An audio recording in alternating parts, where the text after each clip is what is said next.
YouTube, what it do, baby? You already know what the play is, man. It's your boy, Mr. Big Shot, aka the Golden Voice. And guess what? I got something for you today. But before we get into the video, man, go on do me a favor. Hit that like button. And if you haven't already, subscribe to the channel and hit that bell notification so you'll always be notified when another video drop, because you don't want to miss this.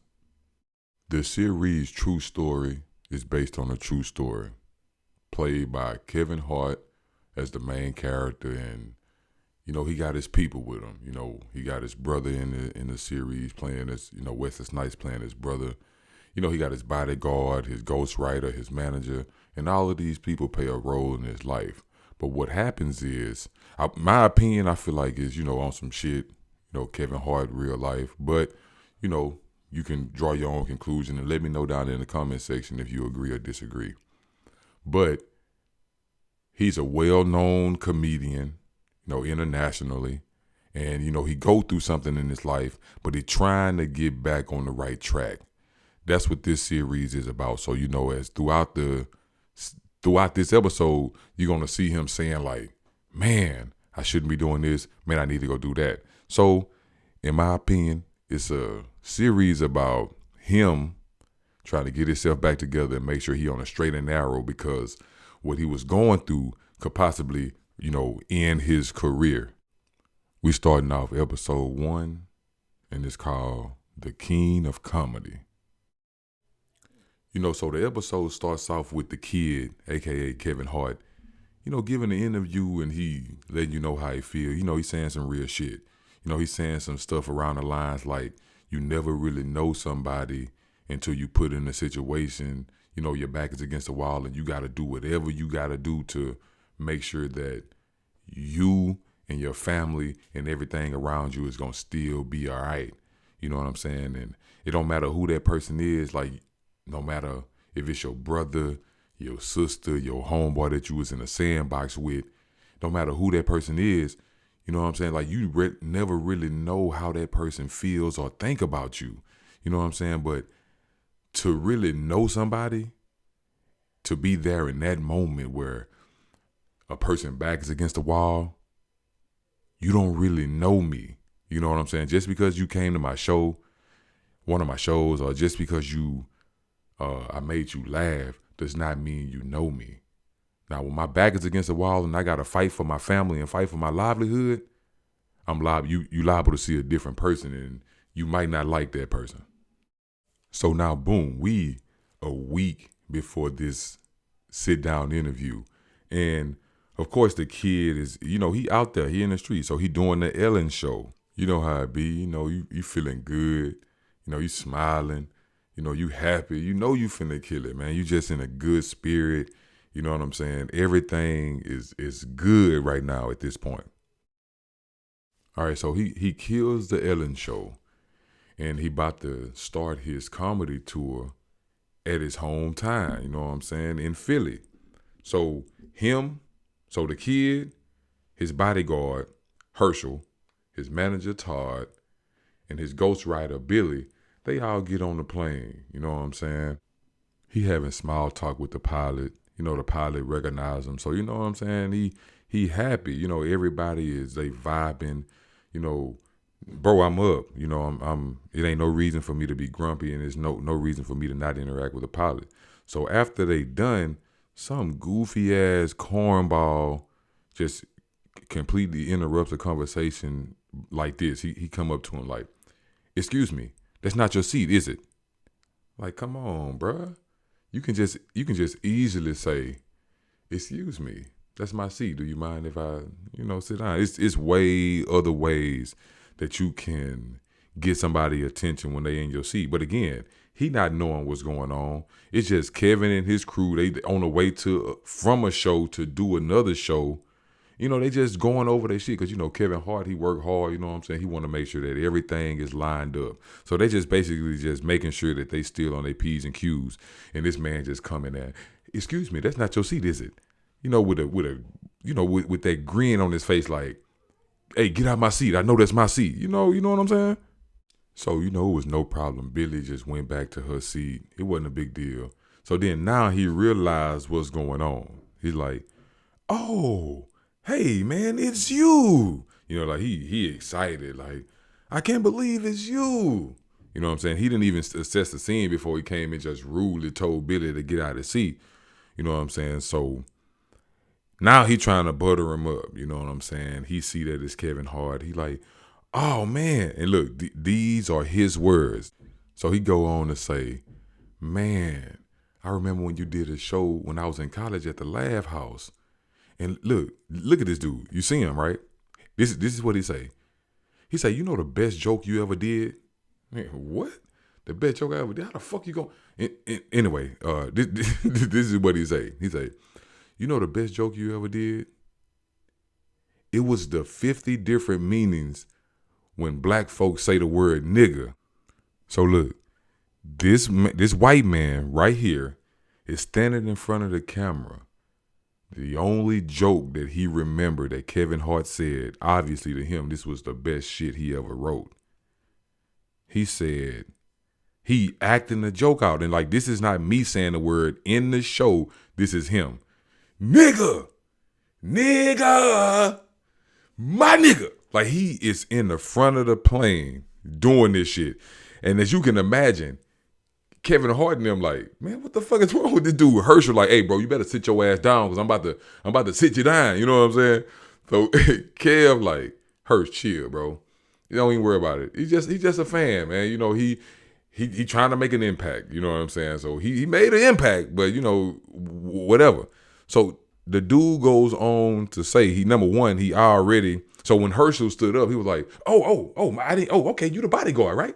So, he still act like he oblivious to what's going on, right? Instead of him observing the scene first, he just straight came on being sarcastic, like, I'm in first class, don't nobody else matter type shit. You know what I'm saying? So he's still being a dick about the sitcho. So Hurst like, man, you better chill. So, Kev tell him to chill. And then he goes on to, to just be his dick in the butt self. So the next things that come out of his mouth, is I guess the dumbest shit I ever heard. He gonna say, I said guh, not Come on. It chill. It ain't no big deal. So he looking back. Kevin like, yes, it is. It is a big deal. It ain't for you. You know what I'm saying? Like, even for you to feel like it's cool for you to say that joke around us, I guess you a different breed. So obviously, if you was comfortable enough to say this joke around me, you do this often, right? Okay, cool. Before I continue, man, I just want to say, if you haven't already, man, go and hit that like button. Let me know how you feel about episode 1 or the show down in the comment section. But you know how I go, man. I need all the love and support I can get. So I appreciate y'all. Hit that like button for your boy. So whole time the kid ain't phased. You know what I'm saying? He cool. Can't nobody take his energy away from him. So they get off the plane. They bop up to the hotel. They hop off the Sprinter. It's packed out there. They waiting for him to come. He in Philly. He at his home. He at the crib. You know what I'm saying? He feeling the love. Like everybody, so far besides Bart, goofy ass, trying to make him feel some type of way. But Kev blocking it off, you know what I'm saying? So he get to the hotel, he see the crowd, hey, what's going on? He see his boy Gene, he give him the head nod. What's up, my boy Gene, man? What's up, man? Ain't seen you in a minute, man. What's good? So, Gene Crunk, that's one of his Kevin Hart's biggest fans. So, you know what I'm saying? He's showing love. So boom. By the time he get up to the room, his brother Carlton then already made it in there. So they messing with the dude that helped them bring their stuff up to the hotel. So they having a little moment. That's his big brother. So, you know what I'm saying? They still funny. From Kevin Hart perspective, they still, laugh and play together. You know what I'm saying? So right after that, and this is the part of the episode where I felt like his brother Carlton was a bullshit dude, you know what I'm saying? So like right after they sit down, he like, man, he started talking about money. He started bringing up money like, man, you know, it costs $5,000 a night to be up in this hole. You must be really doing good. You know, so he started doing shit like that, bringing up shit about money. Like, oh man, your movie about to do $1 billion. Or this movie just did this amount of money. Oh man, you in the game, ain't you? You be doing real good for yourself. You know what I'm saying? Like when you ain't seen somebody in a long time, or when you have a sister brother relationship, and the first thing that they bring up is money. To me, it puts something in the back of my head. Like, man, you must got something else going on. But let's get back to it. Remind you. So what's unknown to us is the history, right? So Kevin Hart explaining, like, bro, I helped you do a lot of shit. You had this one business, it failed. Then you had this other business. He bringing it up in the show about how much he helping them, and, you know, how much his businesses failed. You know what I'm saying? So I'm under the impression that Kevin Hart feels like this is another one of the moments to where he like want to borrow some more money from him. And his latest business was, you know, opening up a little restaurant, you know, bar, grill, lounge type shit, right? So Kevin Hart the kid like, man, look, forget that, bro. Look, tonight we gonna have fun. That's what it's about. It's about us having fun. So boom, before he go out with his brother, you know, and they had a little night, you know, Kev got to do a show, you know, so he go to the show, of course. He walk out there, he still feeling good, he kill it. So in the locker room after he finished the show, in the dressing room, you know, his manager Todd just pulled him to the side and like, hey, Kev, be on your P's and Q's, bro. You know how your brother is, man. So Kev hit him with I know how to handle my brother this time, you know what I'm saying? I got everything under control. They make it to the spot, you know what I'm saying? Carlton and his partners, they are already there, you know. So Kev just letting them know, hey, man, this is about having fun, all of us, you know what I'm saying? Y'all do what y'all do, I'm going to do what I do. So remind you, I told you before, like Kev, the kid, he trying not to drink. So, you know, he letting them know, he like, hey, Carlton, man, you know, I ain't really drunk in about 6-7 months. So, you know what I'm saying? I'm going to take it easy. Well, you know how big brothers do. His big brother started messing with him, like, oh, okay, my bad, you a superstar now. You too good to, you know. He hit him. He pulled that card on Kev. You know what I'm saying? So he like, man, you can't, you know. Okay, whatever. You do this. So peer pressure, motherfucker, boy. So you know, Kev do it. So 1 shot turned to 2 shots, turned to 10 shots. So right in the midst of all of that, you know, Carlton brings some bad chicks to the section. You know what I'm saying? And this one chick particularly, Kev looking at her like, man. You know, she walked straight up to him. Can I take a picture? You know how it be. So hell yeah, you can take a picture. So he pose up. So they get in the little section. They sitting down, nigga. She spoon feeding him. He eating it up. I'm talking about she game strong. He cheesing. You know, he done had enough drink, so his head kicked back. He don't know what to do. So he look over at his bro. He look at Carson like, bro, you know I love you, right? Not like for real. Like he feeling himself. He drunk. So, you know, he just let him know, man, you know, yeah, man, you know, I love you, man. And then he say, hey, is she bad? He give it a little grin like, you already know what the play is. So boom, they go back upstairs. You already know how that end. Shit, drink. She all on me. Nightcap. So this is where shit get crazy. In the middle of the night, his brother calls and come walking in the room like, bro, get up, come on. Bro, Kev, you gotta get up. What you give her? What the fuck? What you give her, bro? So Kev like, nigga, what the fuck is you talking about? I ain't give her shit but this dick, nigga. What the fuck is you saying? So Carlton just straight like, bro, she dead. Without checking her post, without doing nothing, he just walked up in there in the middle of the night saying, bro, let's go, she dead type shit, right? So Kev get up, they go in the living room, he tripping. He got a dead body in his bed. He freaking out. This nigga crying. Like, bro, what are we gonna do? Let's call the police. Let's call the ambulance. So Carlton like, nah, bro, we can't call the ambulance, man. You know what I'm saying? If you call the ambulance, the police gonna come. They're gonna find a dead body in your bedroom. You know, bro, it's over for you if some shit like that happen, right? So Kev trying to like, bro, he trying to do the right thing, but every time he come up with an idea, Carlton shoot it down and was like, man, you got to come up with a better idea. So Carlton sit there. He like, man, look, this is what we gonna do. Fuck it. I'm gonna say she was with me. You know what I'm saying? So if they question us, you out of it, man. You know what I'm saying? Whoop de whoop. Kev like, bro, I'm not finna let you do that, man. You know what I'm saying? We can figure this out. So they ain't coming up with no idea. So Carlton again, here he go.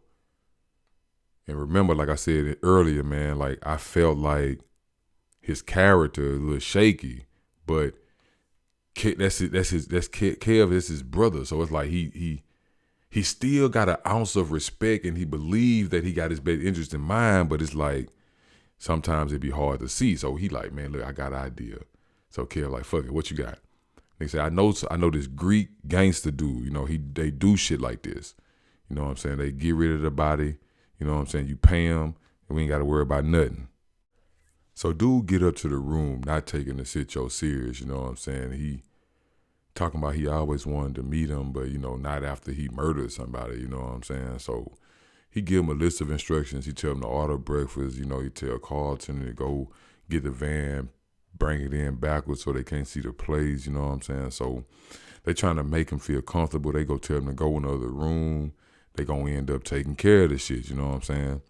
So it's taking so long by this time, this nigga Kev ended up falling asleep. So by the time he get up, he hear somebody playing the piano. So, you know, he get up like, man, what the fuck? So dude that cleaned up the scene is sitting up in there playing the piano. So Kev like, shit, everything good? He like, yeah, so how much something like this cost? Like 50,000? Dude laughed like, nah, 500,000 a month for a year. So Kev like, 500,000 a month for a year? Bro, that's 6 million. Dude like, bro, it's nothing to you. You just played a butler and got paid 6 million off of that alone. I know you're doing better than that. I know you got more than 6 mil. But dude say, here go my card. You got till Monday to let me know what you gonna do. So Kev called Todd. He hit him with a story like, man, look here. I want to do it big one last time for my brother. You know, he don't want to tell him the situation because he don't want nobody else to be involved. So he tell Todd like, bro, at the beginning of every month, I want you to send my brother 500,000, you know, for the rest of the year. Todd like, bro, you in trouble or something? Like, what's up? Do I need to send the police over there? He like, no, look, I want to set my brother up last time. I just want you to do your fucking job. You know what I'm saying? Do what I asked you to do. So we get to this point to where Ari come back to the room so Kev can tell him, hey, I'm going to pay you, right? So they sitting there talking. Kev is talking to him along the line like, man, I ain't never took nothing from nobody. I ain't never did no harm to nobody because even at this moment, he didn't kill that woman. You know what I'm saying? The woman he woke up, the woman was dead. You know what I'm saying? So he trying to figure out a way to where he can keep his sanity, get rid of the body, continue to live his life. So as he talking, you know, Ari like, hey man, just write the fucking check.